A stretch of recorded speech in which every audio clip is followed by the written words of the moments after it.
tutti che parlano di questo dottor Campes, ma alla fine queste scarpe sono così valide come dicono? Se ti interessa il mondo del camion, sei un camionista o vuoi diventarlo, seguimi e guarda questo video fino alla fine. In questo video vi faccio vedere mentre le indosso per la prima volta, così vi dico subito la mia, se per me sono comode oppure no. Premessa, io faccio sempre una fatica boia a trovare le scarpe, perché ho il piede grande, largo e soprattutto il collo alto, e con questo tipo di scarpe qua mi preoccupa un po'. Prima di metterle però voglio farvele vedere. Allora, questa è la scatola, apriamola. Beh, che dire, allora, cioè, esteticamente sono molto belle, vera pelle, si sente proprio, che buono, e sto qua tutto il giorno. Oh, you touch my tra-la-la. My ding-ding-dong. No, veramente belle, cioè guardate anche la suola, guardate che bella. Poi la cosa figa è che possono diventare ciabatte. Io adesso ho queste, le Crocs famose, no? Guardate, qua basta che infili il piede, tac, e diventa una Crocs. Solo che il problema principale è poi capire se io riesco effettivamente, una volta che metto il piede dentro, a tirare su questo.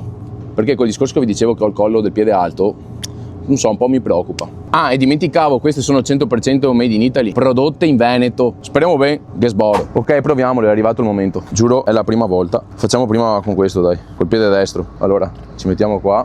Ok, proviamo. Allora, il piede entra. Ok. Come sapevo adesso,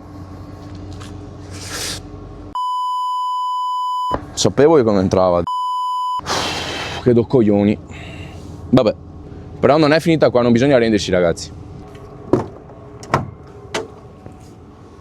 Eccolo qua, il calzascarpe, ragazzi, serve. Adesso proviamo, vediamo. Allora, mettiamo il piede dentro, inseriamo il calzascarpa, poi spingiamo. È andata però, è andata. Proviamo st'altra, piede.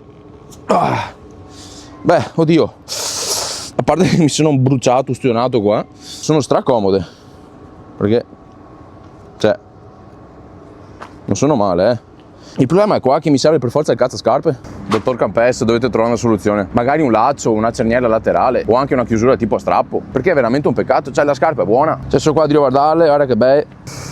Fortunatamente, e dico fortunatamente, non tutti hanno il piede come il mio. Quindi ragazzi, se non l'avete ancora fatto, seguitemi, mi raccomando, che tra un mesetto circa uscirà un nuovo video dove vi farò vedere come mi sono trovato. Sì, perché i veri test si fanno su strada, cioè camion, strada, insomma, avete capito, dai. Dottor Campes, da adesso ti metto alla prova.